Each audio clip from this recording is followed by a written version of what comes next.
questions. Yep. Welcome to Nerdarchy. For nerds, by nerds, I'm Nerdarchy Steve. And I'm Nerdarchy Ted. Tonight we're pulling back the curtain on D&D character creation, and it's not all heroic poses and epic backstories. Let's be honest, you ever spend hours crafting the perfect PC only to have them fall totally flat at the table? Yeah, been there. This week we're diving into the hard truths no one wants to talk about. We're talking about the traps, the bad habits, and those sneaky little lies we tell ourselves that turn cool concepts into cardboard cutouts. Because this isn't just about building strong characters, it's about building real ones. And to do that, we're digging into three wildly different worlds to show how the same problem sneak in no matter where or what you play. First, in Ether Skies, we'll look at how epic settings and sky high drama can tempt you into shallow archetypes and how to fix them with depth and flaws that matter. Then we drop into Under the Dome, where survival stakes expose character creation shortcuts and how good intentions can lead to narrative dead ends. And finally, it's Zoo Mafia. You want gritty animal crime drama? Even your raccoon bruiser or parrot snitch needs more than just a gimmick. Let's talk building believable beasts with bite. Stick around for the Q&A at the end, because if your character ever flopped at session 1 or turned into background noise by level 3, we want to hear about it. All right, so let's hear it. What's your character thought? What's a character your thought would be legendary, but just didn't click at the table? First up, character creation that shines in steampunk and arcanapunk campaigns. Ether Skies is a steampunk fantasy world of flying cities, airships, and arcane powered technology. In the looming shadows of eldritch horrors and a returning lost city, espionage, ether sports, and arcane corruption shape every facet of life. Down in the description below, you'll find a link to our first ever Ether Skies game and the current 5e D&D game that are down there. Character creation in Ether Skies tempts players with archetypes like the noble airship captain, the edgy Ethermancer, or the daring spy, but without grounding them in real flaws and purpose. They risk becoming cliches in a setting where politics, Cold War espionage, and arcane addiction are rampant. Characters must wrestle with inner demons just as much as outer ones. All right, first up, the flaw of the flawless hero. In a world so morally gray, good guys without internal struggles don't ring true. Lean into the rot beneath the brass and crystal. All right. So, I mean, we probably all played with this player at the table that they're always trying to make that perfect character, the Mary Sue, or, I was a great general. We're like, dude, you're level 1. These are things that sound cool in like maybe a novel, but just don't work at the table. Or the character who is without flaws. Like, sure, it's okay to be like, I want to be the lawful good paladin. But if you don't have a vice, you don't have something that is there to overcome, you're gonna fall flat. There was a time, and I definitely bit into this hard, of not being tempted into the darker powers or into making bad decisions.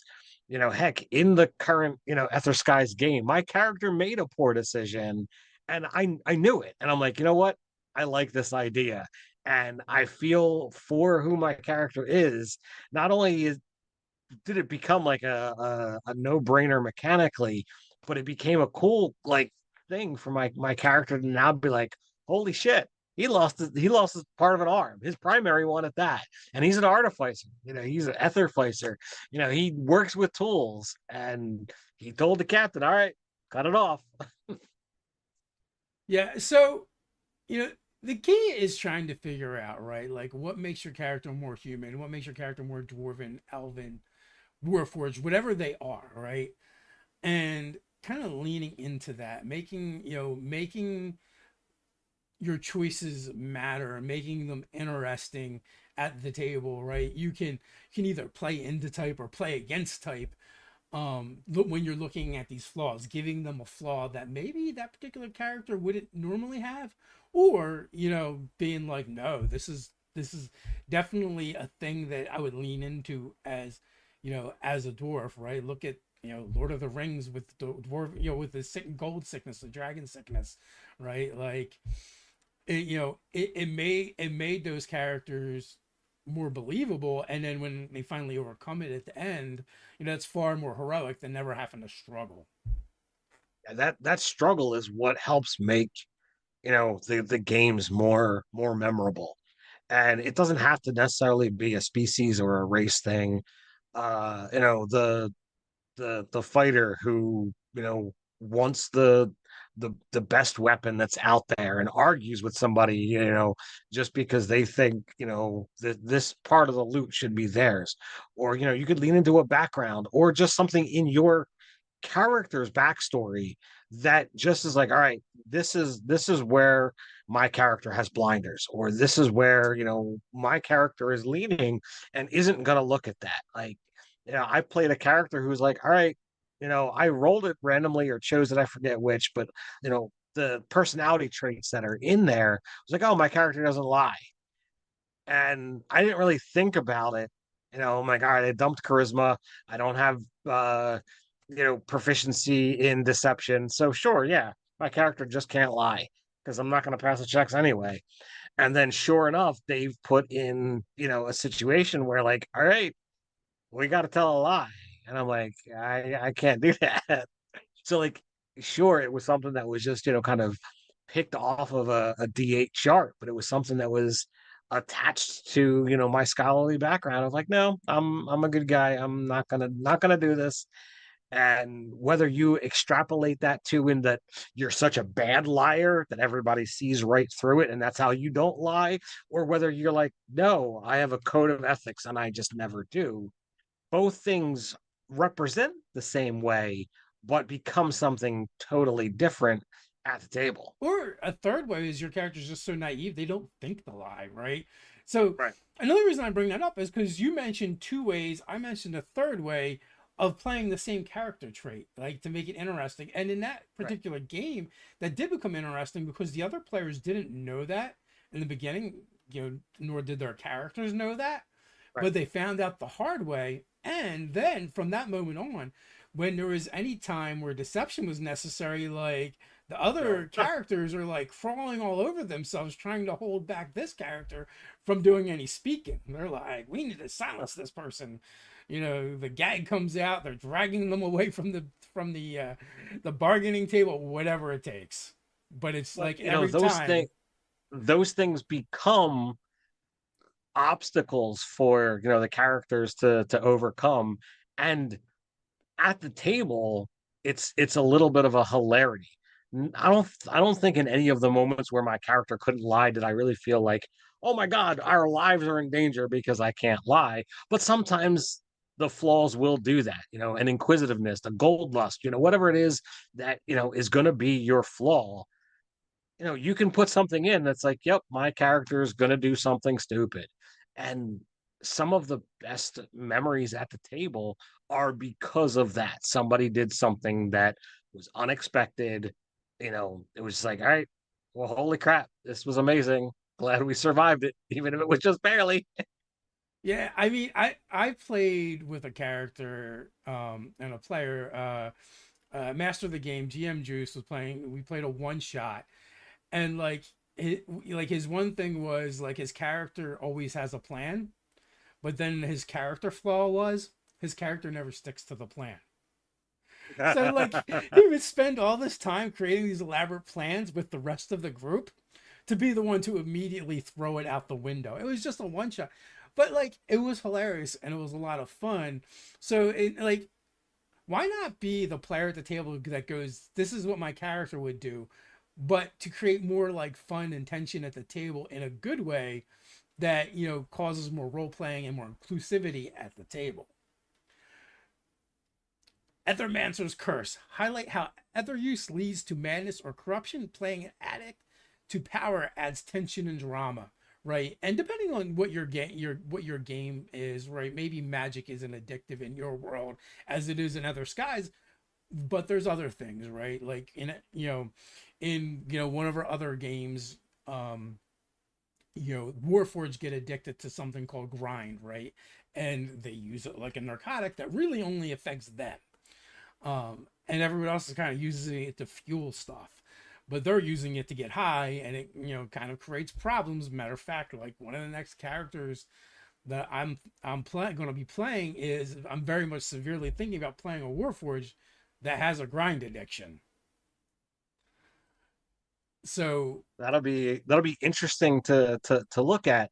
Um, in my game, or not my game, but in Robin's game here on the channel, the old guard, my character started off, being an alcoholic, and it took till the first time that we had like, oh, a certain amount of time had passed for me to finally shrug off the permanent levels of exhaustion, which is how we were dealing with my withdrawal symptoms.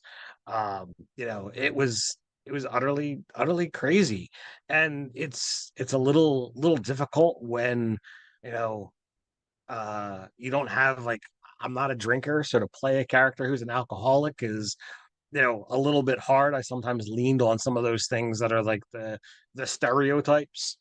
um but like when you get into these situations where you've got an addiction or you've got something that's like, well, I need to have this, it can create these tension moments, these drama moments when it's not available. Like, what are you willing to do? What sacrifices are you willing to make to be able to get that thing that you crave, to get that thing that you desire?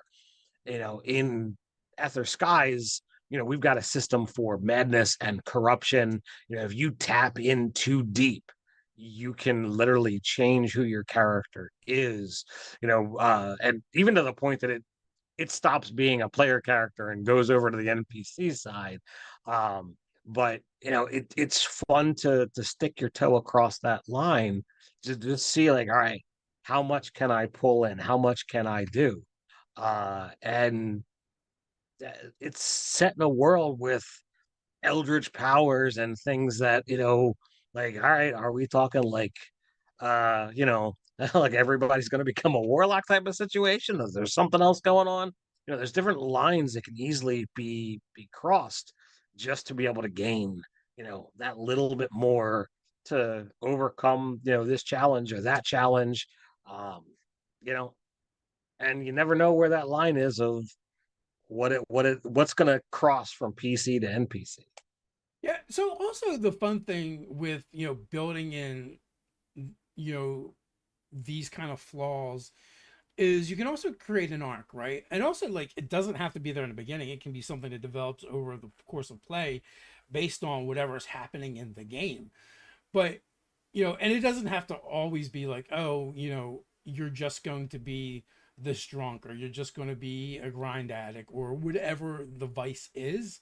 Could be gambling, could be, womanizing, whatever your character is doing. But the interesting part of that is like, how does the struggle affect your character? How's it going to affect the inner workings of the party and the dynamics? Is this something your character can overcome, right? Again, they can triumph eventually over it, which it sounds like you did in the old guard, right? You didn't for, stay. for now. There's definitely the possibility of a relapse, Yeah. depending upon how long the game goes, because there's definitely been some serious up and downs, and even some like major like inner party struggles. Jake's character, MTD Jake, and my character, like, we were at one point in time like at complete odds over a particular situation, and like there is no fighting it out. I'm a cleric, he's a barbarian. It's not going to end well for me.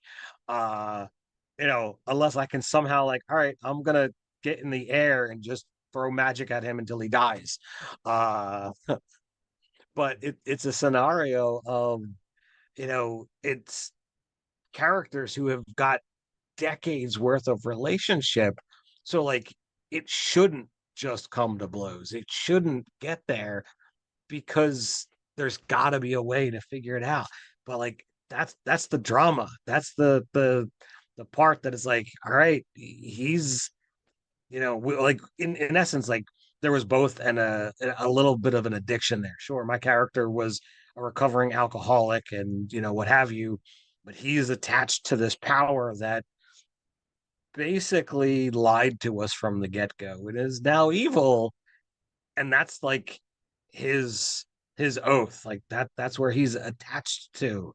And it's like he's not going to stop serving that, to the point that I think like his last level, he selected a level in Warlock Mm. just to, you know, attribute it to what was going on. So it's definitely a lot of fun to play that out, and that fits, into this whole madness, corruption, flaws. It's all built right into this one game that we got on.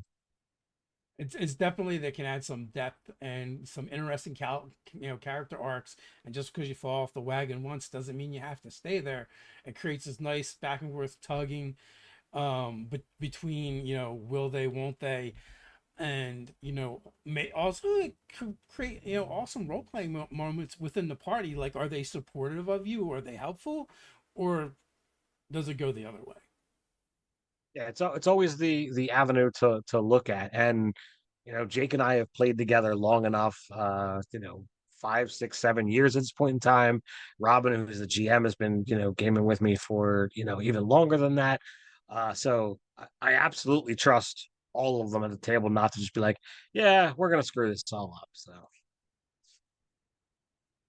but sometimes it's the city that shapes you.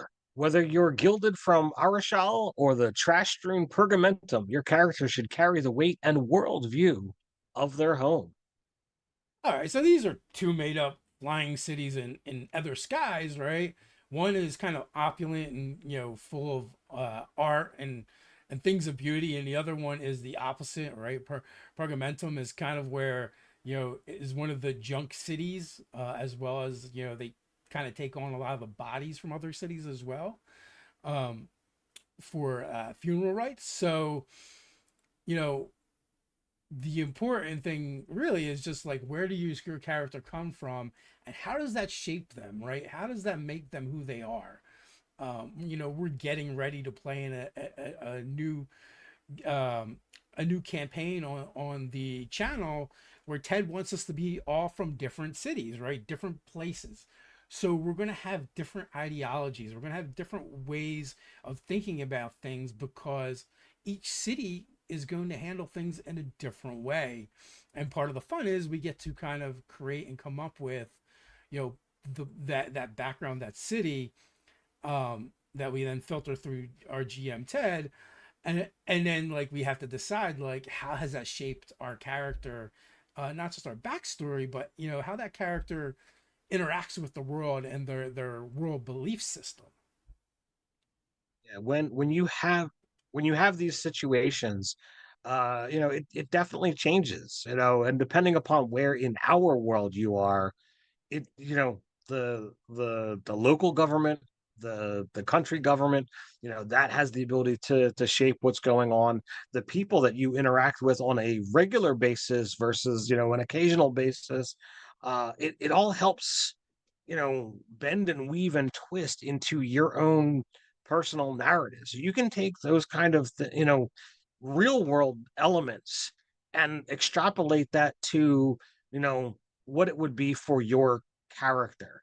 And I I'm having the players all come up with these other places where they're from, one to kind of help build out the world in little drip strabs and teases, but also so that they're going to get dropped into my city, my location, and they're not going to know crap. So therefore, this is a scenario for them to explore this setting without having any preconceived, information or notion. So they're going to have to figure it all out. Um, I'm really excited to see how all of this goes.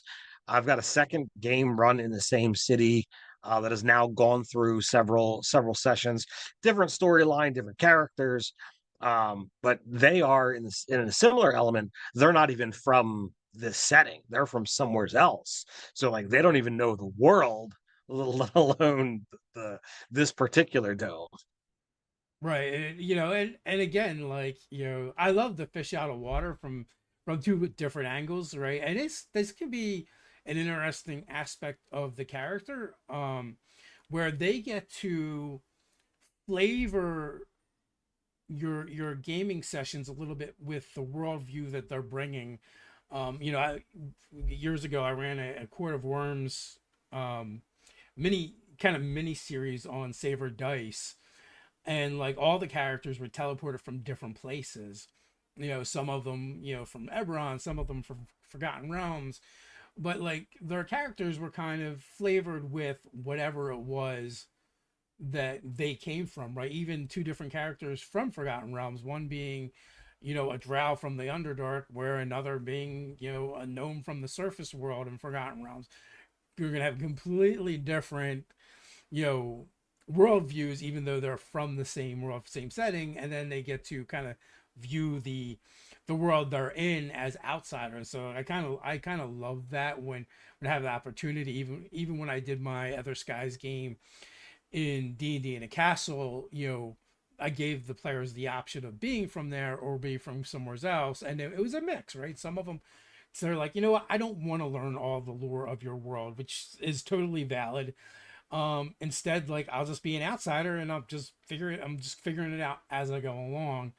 And honestly, personally, in some ways, I prefer that too, so that you get to like unveil things slowly but surely to the players, and kind of you all experience it together. Well, the fun element is, one, exposition is always great.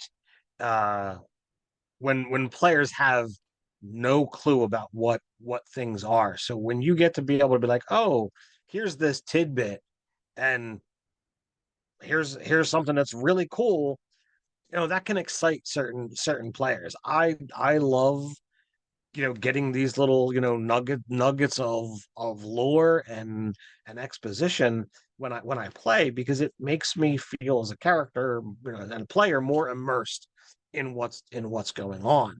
um, but at the same time, from me as a GM, when you game with new people, or new players in a setting that you're making, sometimes they're going to ask questions that are like, I didn't think of that.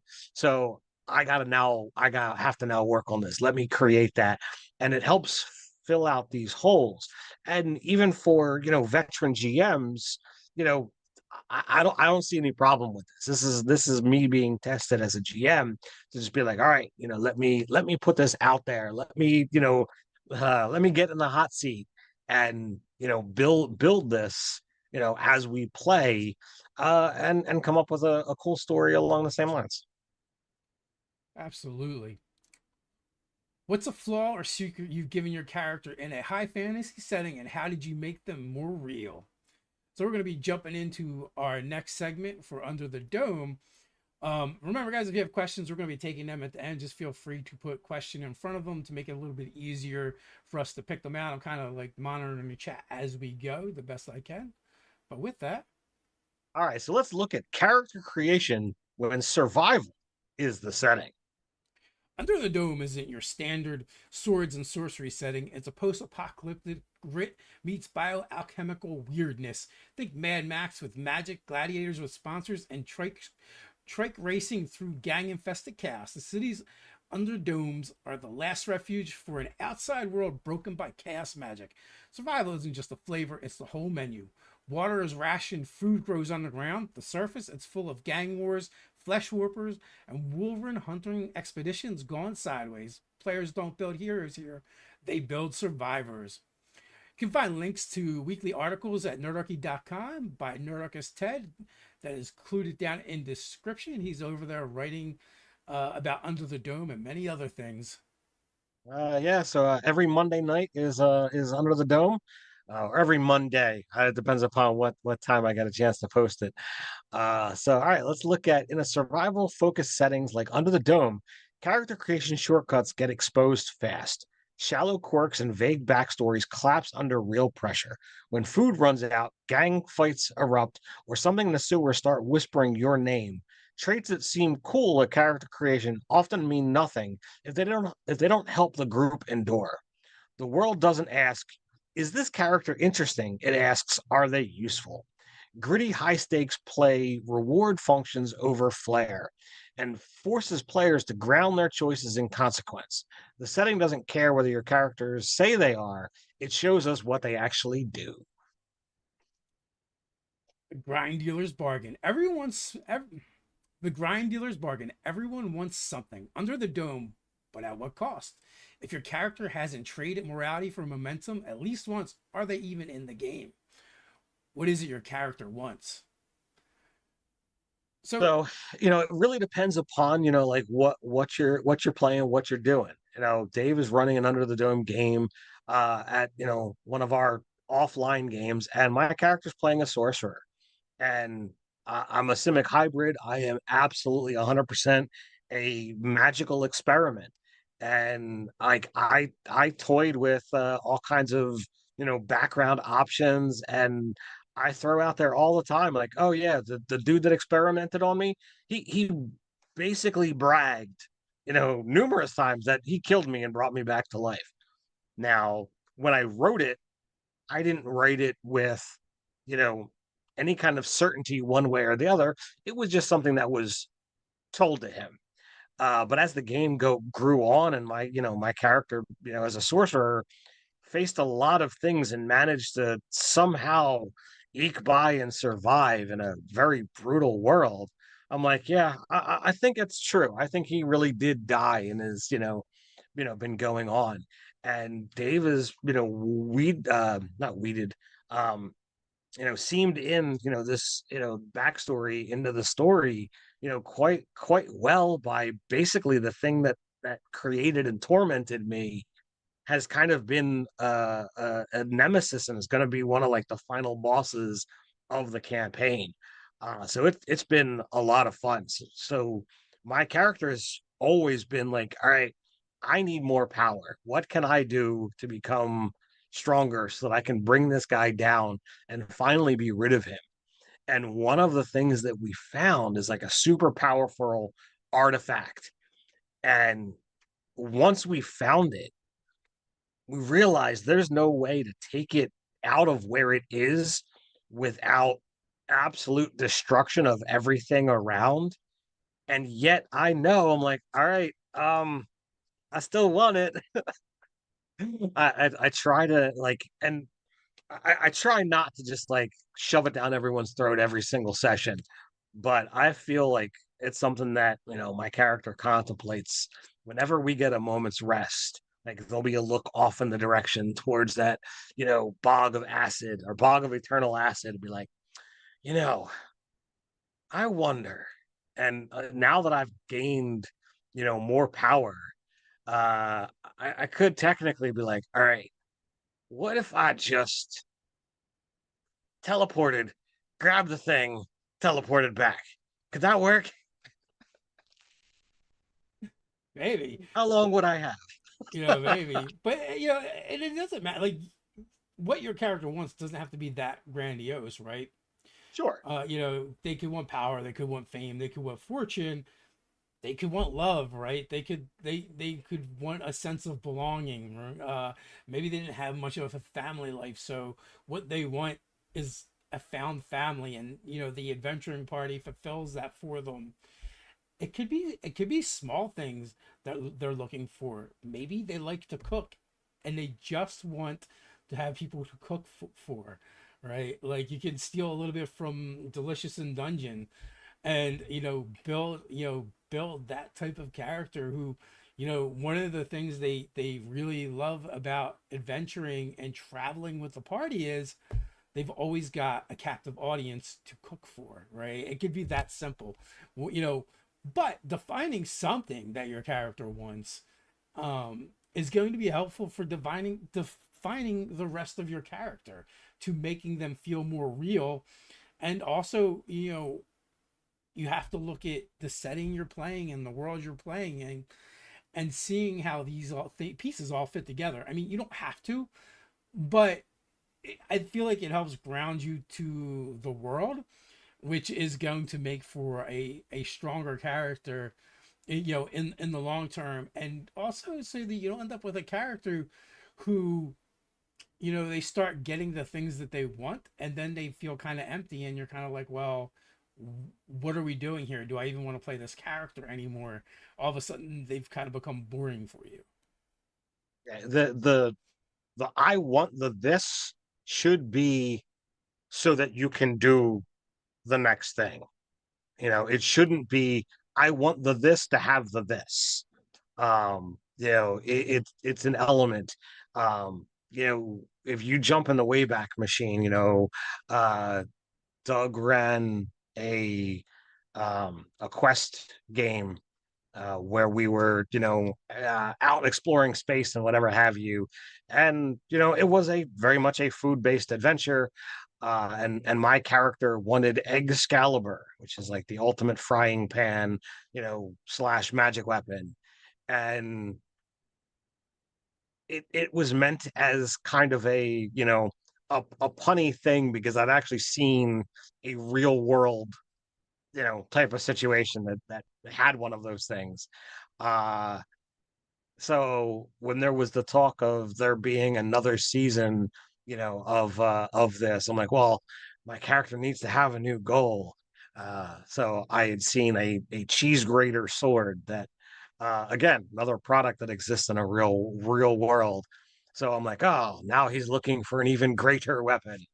It's something silly and stupid, but it was something that character goals help take the story and move it forward. Not everything needs to be a morality based, give and take situation, but in Under the Dome, it absolutely has to be because you're set in a situation where it's like, all right, it's sometimes it's going to be you or me. I'm going to get it or you're going to get it, or I'm going to live and or you're going to live. There's no way to go about this and leave peaceably, because it's just Mad Max survivalist type of situation. So sometimes you got to make those hard choices, and it's not always about combat. It could be what allies you choose. It could be whether you choose to take that powerful magic item away, whether you know slay the guardians of some grove, not realizing that it belongs to some good guy druid. What do you do? Do you become the guardian now?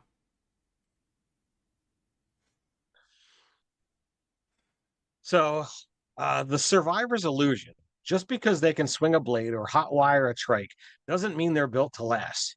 And Under the Dome, survival isn't just stats, it's a mindset.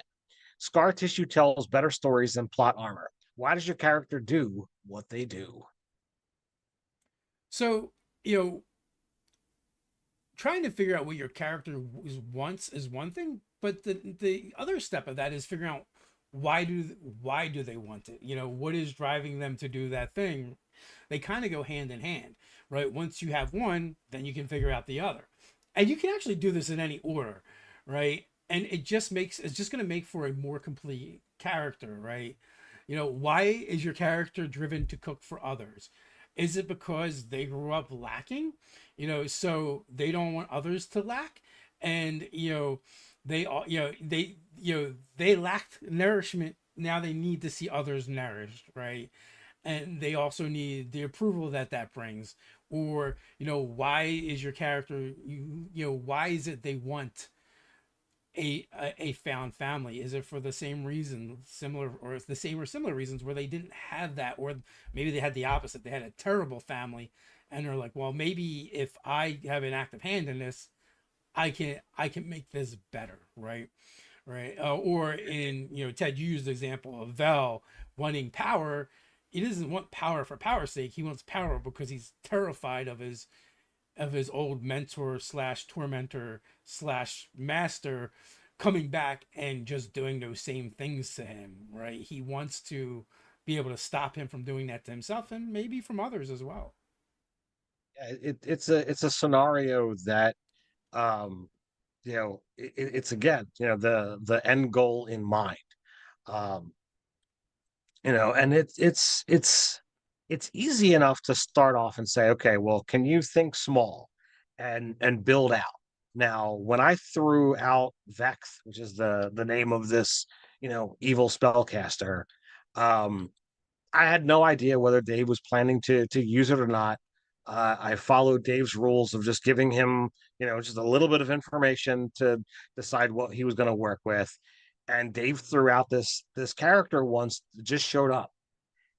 And as the DM, Dave thought, oh, well, this is Ted. Ted's confrontational. He's gonna try and nuke this guy. The players are gonna jump in. We're gonna have an urban encounter. The guy will be, wiped off the face of the earth. Maybe teleport away at the last minute, and maybe I'll use him again later. Um, but it went the other way.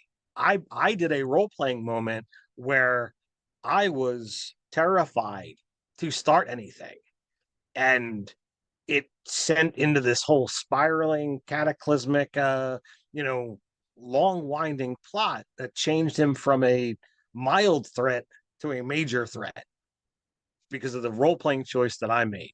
And that's the thing that players sometimes have the ability to do. The scars run deep on Vel. Dave allowed us in the last session to, uncover backstory. So I literally took the time to be like, hey, anybody really feels like diving into this? Here are the different, I think it was like 35 different experiments that were done to Vel over the course of, however long it took. And this guy's notes, because we found them, we could access them. I'm like, all right, this would be fun to look at. It was probably over the top, but I felt like it would be fun to dabble. Um, so you have to think about, well, what does it mean when I make this character? And it doesn't necessarily have to completely fit your race or your class or your background. Your backstory is just another aspect of who your character is. And I know Dave loves building out the backstory as we play to connect it to things that are going on, or to take inspiration from the things that are going on and be like, oh, well, now I'm going to drop this nugget. Okay, well, let's work with that. And you can do the same thing. Develop who you're playing as you play, or come up with it all in advance with the ability to modify if you so desire. All of these ways, perfectly fit and can get in there, just so long as you're paying proper tribute to the setting that you're actually in. Um, you know, Characters have to be more than just the mechanics on the page. The choices that they make when they play, and what they did in their backstory, shape who they are and how they're going to make their choices in the future. So you definitely want to have all, some of this, kind of figured out, so that it's not just, ink on a page. Yeah, in one of our previous games, and we streamed it. Unfortunately, it ended short, but it was a lot of fun. We're playing it, and it was an Underdark game, and my brother Ryan was playing this Oath of Vengeance paladin to one of our gods, the Beggar King, who is this broken god that people are always afraid of offending because he may. It said he roams the mortal world as a beggar himself, but the character he was playing was a drunk, and he was always angry at the deity that gave him his powers, because he didn't really want them, and he was always found himself thrust into these situations to kind of do the bidding of the Beggar King. Um, and part of his backstory was like terrible things happened to him that made him a drunk, right? And you know, but this deity sees more in him than just a drunk, and uses him as a tool to accomplish things in the mortal realm, whether he likes it or not. And his character would begrudgingly kind of go along with these things, and he'd generally be kind of cranky and angry about it. But it made for an interesting character, and he also took the knight back variant background, and he just had three degenerates that followed him around, and mostly got in the way and underfoot. But also at the same time, like, because the Beggar King is kind of a deity for degenerates, and also this particular character, despite all of his gruffness and his foul mouthedness and everything else and all these fools, he actually also had a soft spot for, degenerates and people who were down on their luck. So, it kind of created this dichotomy in the personality, which made for an interesting character that was driven by things that were kind of external to them, but also it linked back to that scar tissue we mentioned on what made them kind of broken. Mutations are more than skin deep. Flesh warp, spell scarring, and even chaos blessings. They're not just power ups, they're trauma, temptation, and identity crisis waiting to happen. Embrace the weird as consequence. How do these things affect your character? So, this is So the more about like how your character develops and using the things in game, not just from your backstory and what you came up prior. so sometimes, you can be like, oh, well, you're gonna, you've survived this encounter and you're gonna get a feat, you're gonna get a thing. Uh, but sometimes players just look at that as, oh, I got more powerful, I got something cool. They don't always think about, well, how did that affect them? When you take shadow touched as a feat, that means that you've crossed that line into the Shadowfell or have fought spectral undead like shadows, possibly to the point where your life was in jeopardy. So that should in some way, shape, or form affect, you know, the choices that you make, the way your magic looks, something about you needs to be aware of what has been done to you. Um, I say the same thing with Fate Touched. Did you make a bad deal? Did you get tricked? Did you fall into magical slumber for 100 years? Whatever possible Fate shenaniganery that could have possibly happened. That's not just +1 stat and some new spells. That has to fall into trauma or temptation, or heck, as Dave says, identity crisis. Like, if you slept for 100 years in magical sleep, do you really know who you are? Do you remember all of your past? Did you make a deal and you've lost memories of what your backstory is? Is there somebody that you had a great relationship or a bad relationship with, that all of those memories have been kind of cut out of your brain? The fake can do all of that crap. So be careful. I feel like you're just describing the Scarlet Sisterhood, to be honest with you. So yeah, there was some of that was definitely in Scarlet Sisterhood, for sure, which is another great game here on the channel, that Dave ran with a cast of wonderful folks. Um, yeah, if you're looking for I think it was like 66 or 69 sessions. If you're looking for some good times, go check that out. All right, Ted, take us on out. All right, so let's hear it. When did your character totally fall apart under pressure?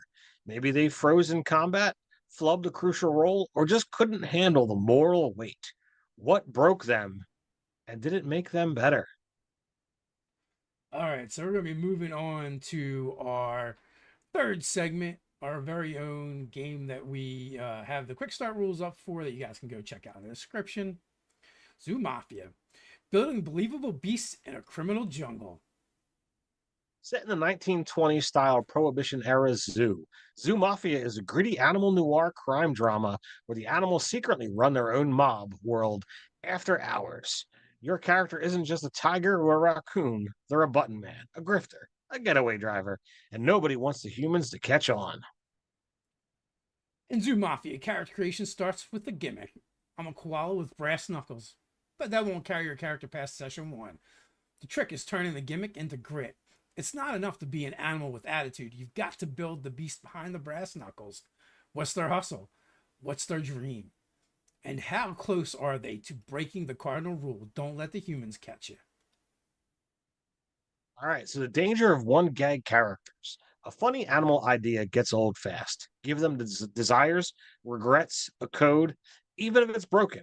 What does your penguin safecracker want out of the life?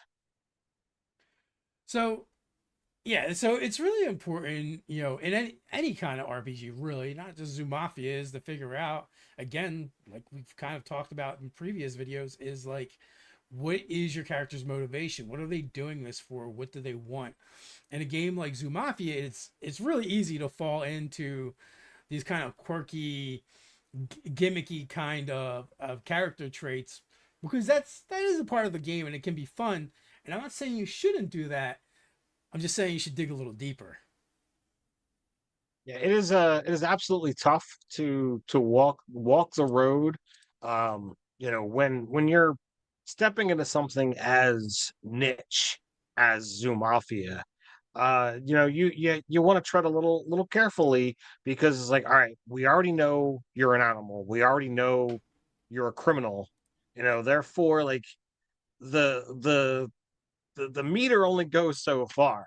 Are you cutthroat, bloodthirsty, kind of criminal? Or are you more like, all right, I want to get the job done with as little bloodshed and bodies as possible? Are you a reluctant criminal? Are you in it and like, all right, I got a reason for being in there. Like, all right, I got a family to support, and this is the only way to do it. But I'm hesitant. I need to be pushed across that line every time. I need that nudge from the dude behind me to make me act because I really don't want to be doing this. So like these decisions help figure out like what is the depth of your character. you know why are you here? What are you doing? So as Dave says, the desires, or as I said, the desires or regrets, the code, like these are things that you really have to kind of dive into to give that character more life. And regardless of the game, regardless of the setting, the more depth that you add to the character is going to allow you to feel more involved in the world. That it's going to be more. It's the word I'm looking for. I was thinking about it earlier today. I said it earlier today. I cannot You're read your more mind from immersed the in the past. world. You're more immersed in the world. Because it feels more real to both you and the character. Yeah, and that completely makes a lot of sense. We've played a bunch of Zoo Mafia games now on the channel, off the channel, and we've explored all kind of different gimmicks and things that are a lot different than one would expect. Actually, romance has come up a lot for some reason in our Zoo Mafia games. I probably would blame Bobby and Robin for that, but I think we've all leaned into it to a certain degree or another. Um, but laws make legends. Maybe your raccoon bruiser hits too hard. Maybe your ferret grifter double crosses too easily. The best Zoo Mafia characters aren't perfect. They're barely holding it together. Yeah, so this is a scenario where it's a tough world. You really have to understand that you're scraping at the bottom of the barrel. You're hobnobbing with the other criminals and trying to impress them. So if you are going to cross this line, um, you know what what is it that has gotten you to this point? What keeps you going to back to this life of crime? Even though there is absolutely the possibility of regular life that's out there. Like, we talk about, the crime world. Um, but in just about every game, there's always been interactions with the regular non-mobsters to see exactly what does that look like. And at any point in time, you can just be like, you know what? I'm gonna hang up my brass knuckles. I'm gonna hang up my gun, and I'm just out. But something about this world, keeps you there. What is it? Yeah, like one of my favorite characters to play in Zoo Mafia, I would say, was probably Flick, who was a sugar glider, private eye turned criminal because he had something really bad happen um in his life, and like he was divorced, he had lost a child, and the child was lost to mob violence, and he didn't become a criminal because he wanted to commit crimes. He became a criminal because he wanted to infiltrate an organization that he held responsible for the death of his kid.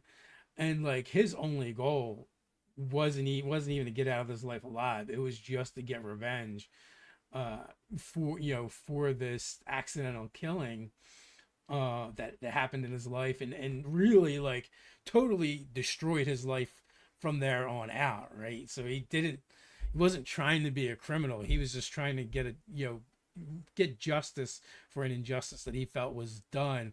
And in the meantime, like all of his life is falling apart. So like the barely holding it together part he didn't really have. It was only through like forming this mob and getting involved with them and getting to his ultimate goal, that was the only thing he was able to hold on to at the very end, compared to some of my other characters where this one was very serious and kind of dark. A lot of my other characters tended to be a lot more lighthearted and fun, like Tully the Tortoise, who just like setting things on fire, going really fast, and had a passion for flamingo ladies. So that one was absolutely a fun game, but it builds the narrative for who Flick was and how it all got done. You could check out that story in Blood Moon Rises, which is the game run by Bobby. Um, you know that those kind of enriched backstories really help shape a character and shape their decisions. But in this essence, that's a flaw. Like that character is single-minded, does not care if he lives or dies. He has a mission to do, and nothing nothing is off limits so long as it gets him closer to that goal. And you know you operated for a long time before that came out, and that was really cool to see happen. Yeah, that and having an ex-wife in the game was kind of funny too, who ended up, being working for the other side. Like she dealt with her grief differently. She became a Mm-hmm. Fed, where I went completely the other way. And then like too, like Bobby played an armadillo banker who got a shitty retirement and was just tired of seeing how the banks in the system, was just beating down the common man. So he kind of turned to crime almost like as a Robin Hood style figure, right? So like there's a lot of different ways to play this. These character types, whether you're playing Zoo Mafia or just another, RPG where maybe your characters are more on the wrong side of the tracks, more of criminals. But just because you're playing that style of game and you're playing an evil character or criminal doesn't mean you have to be one dimensional. So, zoo life leaves scars. The bars might be literal or metaphorical. Build on the setting. What does it mean to be a mobster in captivity? Is your guerrilla getaway driver still haunted by the last job that went wrong? So that kind of speaks to the nature of the world you're playing in, and it doesn't matter if you're playing D&D, Zoo Mafia. What is the world you're playing in, and how does it affect your character? How is that going to determine what you're going to be like, in a 1920s 1930s style game, right? There's going to be different lingo. You're going to have different levels of technology. The knowledge base that your character is going to have is going to be vastly different from a medieval game, right? There's newspapers, there's radios, there's telephones, or you can extrapolate even further out when you're playing a modern game, like Monster of the Week, or a futuristic game like The Expanse, right? The settings, the backgrounds, these are going to affect what kind of character you play and what's going to be important to them. You know, on the outer rim, for the belters, it's really hard to get cheese in an expanse world. So one of the players was playing a cheese smuggler, which sounds silly to delve into the world, right? In Zoo Mafia, we're generally smuggling booze and sometimes firearms and other illicit goods. But the big center piece is prohibition. So that's going to shape a lot of how the characters are, right? You know, even some of the beat cops may be found at a speakeasy because, well, they still want to drink and they still want to get drunk, even though it's their job to enforce prohibition. Do they do it? So regardless of what your setting is, look at what is unique to that world and see if there's a way to tie your character, to that. Um, we like making, these rich worlds that are chock full of all kinds of stuff. With the game that Robin's running on the channel, the Old Guard, um, when she dropped the information of like, oh, the tieflings are like the former nobles who have been basically cast out. I'm like, oh, okay. Well, that sounds like it will be a lot of fun to kind of, touch base with. And each of like these 13 different noble houses all have, rich lore and different iconography that goes along with them.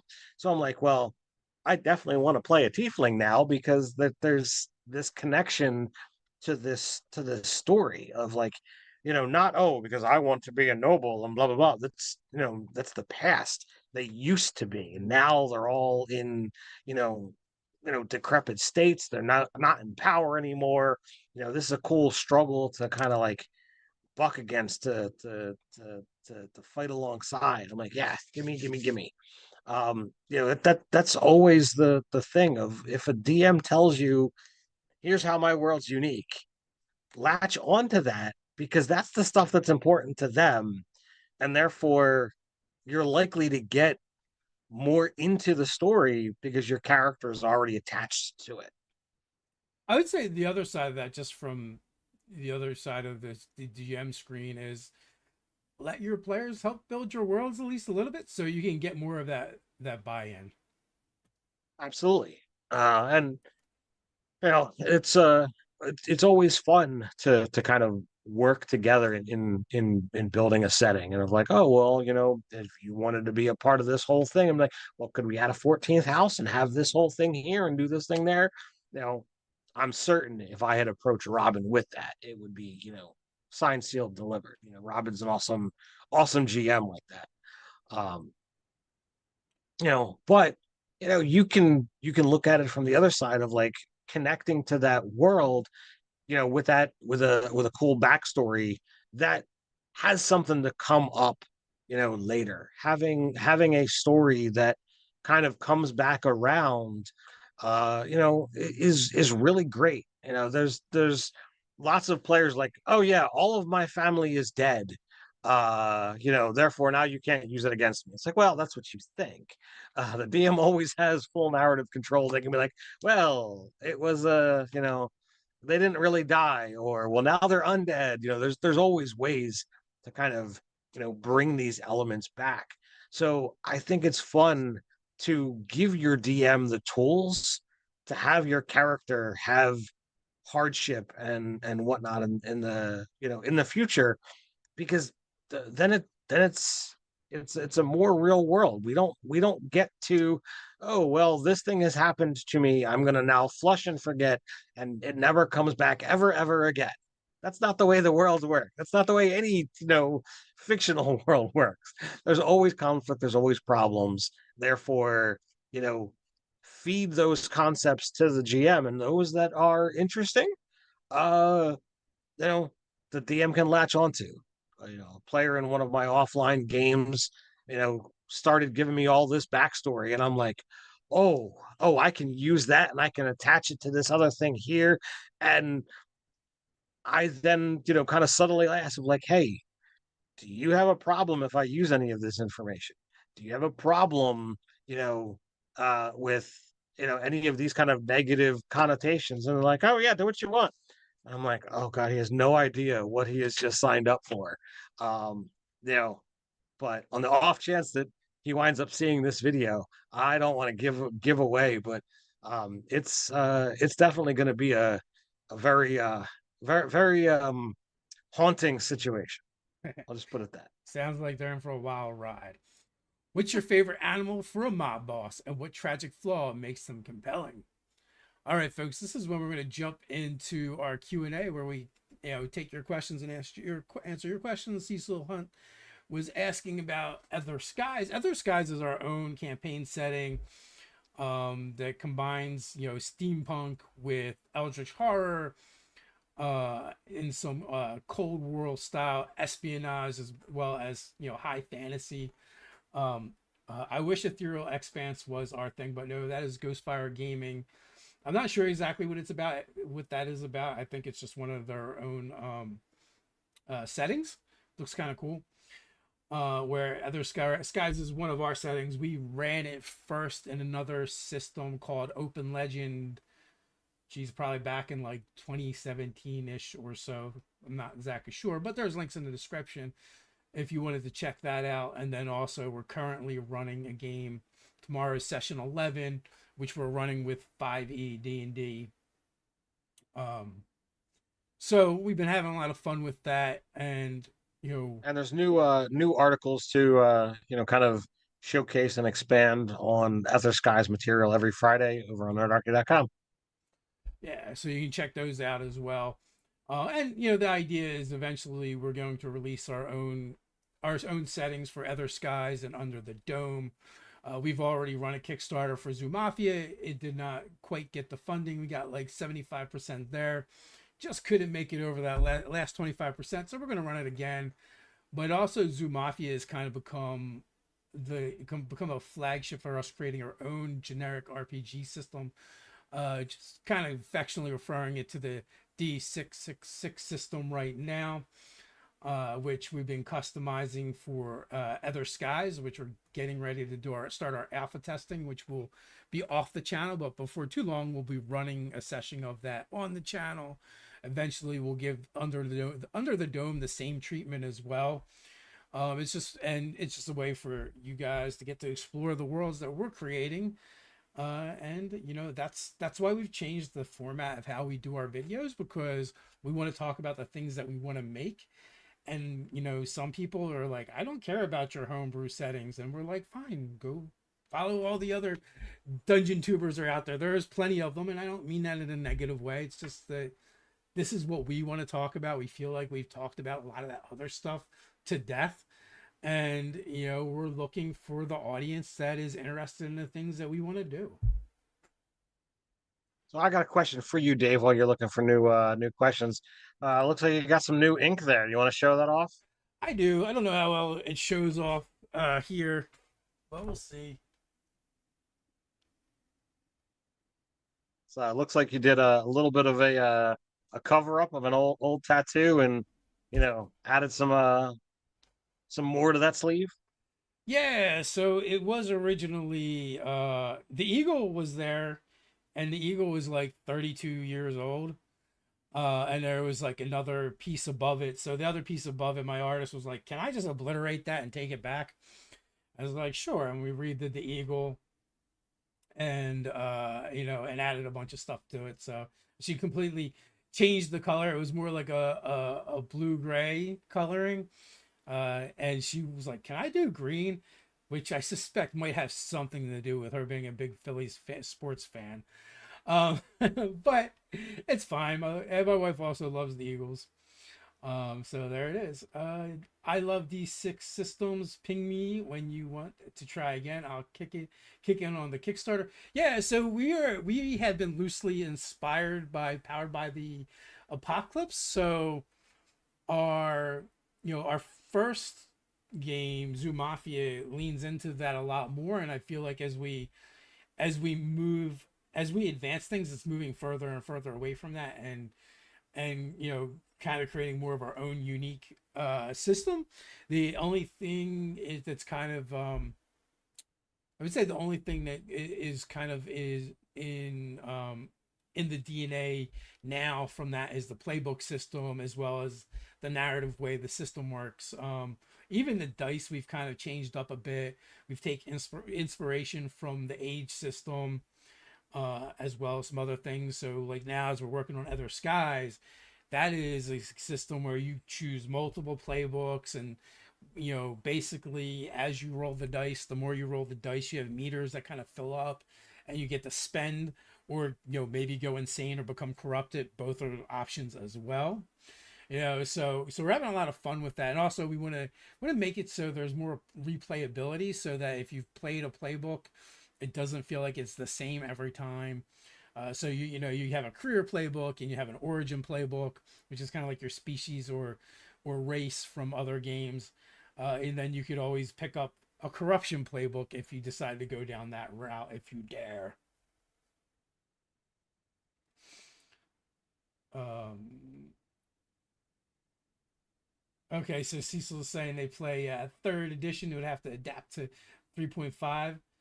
Yeah, I actually like, as the older we get, I think Ted's kind of the same boat as me. Is like the less crunchy games we look for. Um, hopefully with our other skies D666 system, we still maintain that narrative. Walk the line between narrative and crunch. So it's something people can jump in and it's easy for them to play. We It's definitely, I love learning, new rule sets. If I got a chance to explore something in a one shot or in a video, I enjoy checking it out. Um, just to be able to say, hey, I saw things that I liked that this system does that others don't. Yeah, I was talking to a coworker today about Daggerheart, which I'm looking forward to trying at some point in time. And I've heard some good things about it. And I've heard some things that I'm like, I'm not. I got to see how that plays to determine whether I really like it or not. Um, but every single rule set that's out there, it comes down to like, who is the person running the game, who are the players, what is the story, because some GMs have managed to run a system that operates it smoothly and effectively. Other GMs have like, oh well, I'm doing a thing, and something that should have been easy peasy winds up looking a little clunky and problematic. Um, I'm in line with Dave with I like narrative easy to get into games. Um, but sometimes you got to try out those crunchy games to just see if just a small aspect of that game has something that could be adapted to another rule set, or could be used to you know be modified and make the game actually a little bit easier. Looks like the chat's kind of quiet down. So with that, we're gonna start heading All on right. out. All right, so that's a wrap on tonight's deep dive into the gritty, glorious chaos of character creation. Whether your builds are busted or brilliant, we've all been there. From sky high archetypes to dome dwelling survivors to hard boiled raccoons with unresolved trauma, tonight proved that a good concept means nothing without depth. Big thanks to everyone who joined the chat, shared their character fails and triumphs, or just lurked for inspiration. You make this game, you make this a better game and a better community. If you got value out of this video, hit the like button, subscribe, and ring the bell so you don't miss when we tackle the next great table topic. And remember, flaws tell better stories than feats. So build bold, build broken, and as always, until next time, Stay nerdy. stay nerdy.